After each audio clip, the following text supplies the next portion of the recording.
Counter-Strike Global Offensive almost had a flamethrower by Kotaku. As per usual, when I get sick, something cool happens. Counter-Strike 2 releases, and this channel passes 60,000 subscribers. And what do I do to celebrate? Well, I lose my voice and I'm stuck with a treatment of antibiotics, and as you can hear, I still sound a bit weird. So for a mild celebration, the fact that I got my voice back, the 60k, and Counter-Strike 2 releasing, let's have a look at weird statements by ChatGPT about the cut content of Counter-Strike. You know, cut content of Counter-Strike, the bread and butter of this channel, and I guess it's a fitting thing to celebrate 60,000 subscribers. I'm not really in the state of doing actual partying anyways.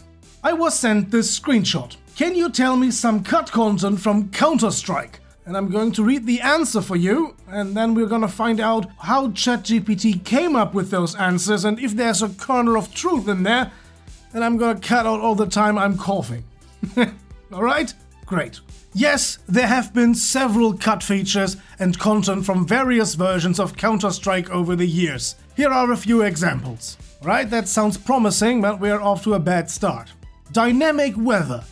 In early versions of Counter-Strike Global Offensive, Valve experimented with dynamic weather that could affect gameplay, such as fog that would obscure players' vision. However, the feature was ultimately cut from the game. This is nonsense.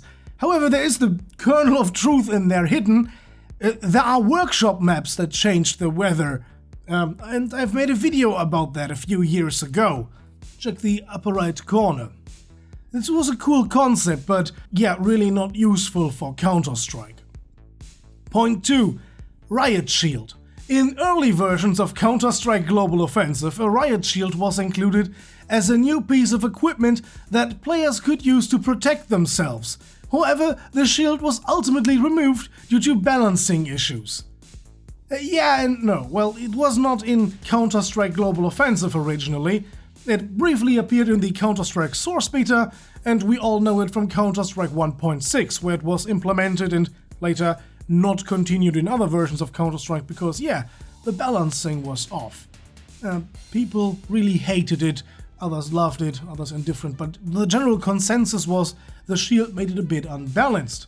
There are, of course, ways it was meant to be countered, but they have been cut as well. Check the cut content of Counter-Strike. There's a big playlist all about that issue. Assassination mode. In Counter-Strike 1.6, there was an assassination game mode where one player on the counter-terrorist team was designated as the VIP and had to be escorted to a safe zone by other players. This mode was removed from later versions of the game.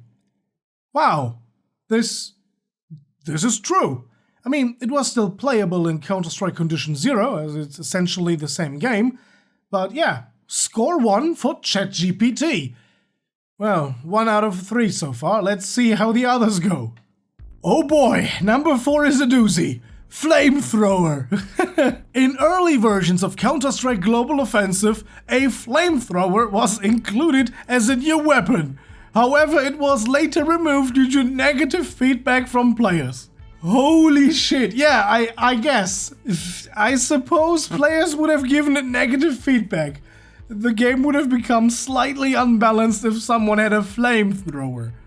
This is of course utter nonsense, but there's a kernel of truth in there. And that's about the Molotov cocktail. When the Molotov cocktail, or the incendiary grenade, was introduced into Counter-Strike Global Offensive, a lot of pro players were pretty negative about it, because it massively changed the game's balancing. But I guess nowadays no one would say remove the Molotov. The Molotov has become a staple of Counter-Strike gameplay. So yeah, 1 out of 3 correct. And for number 5, female character models. In Counter-Strike Global Offensive, Valve experimented with adding female character models for both terrorist and counter-terrorist teams. However, this feature was ultimately scrapped due to concerns about maintaining the game's balance and consistency. Well, yeah, no, kind of. Valve was experimenting early on with female player models, they had a lot more things lined up, but we are in the future now and we do have female player models. So for this I give them half a point because, well, we got them now, they did experiment with it, but the reason why they were cut was never really told. That's all just speculation. These are just a few examples of cut content from Counter-Strike. Over the years, many different features and ideas had been tested and ultimately removed from the game during its development. Yeah, that is true. A lot of things, but out of 5 examples, you got one right, and that was not from Counter-Strike Global Offensive as all the others you got wrong. ChatGPT, you're not that smart. But of course, my buddy who sent me this screenshot asked for proof. Can you tell me the sources? And with its trademark confidence, ChatGPT replied, certainly. Here are the sources for the information about the cut content of Counter-Strike. Listing 5 articles that do not exist. Counter-Strike Global Offensive almost had dynamic weather by PC Games N, with a link that of course is blunt. Why Counter-Strike Global Offensive's Riot Shield was removed by Screen Rant. Assassination Counter-Strike Wiki, and this one could actually be a real article. Wow, and that's the one thing they got correct. Counter-Strike Global Offensive almost had a flamethrower by Kotaku. Not the biggest fan of Kotaku, but I think they wouldn't get that one wrong. Valve explains why female characters were cut from Counter-Strike Global Offensive by PC Gamer. Yeah, Valve never explained that. So yeah, ChatGPT, your facts about Counter-Strike, they blow. I guess this is a cautionary tale.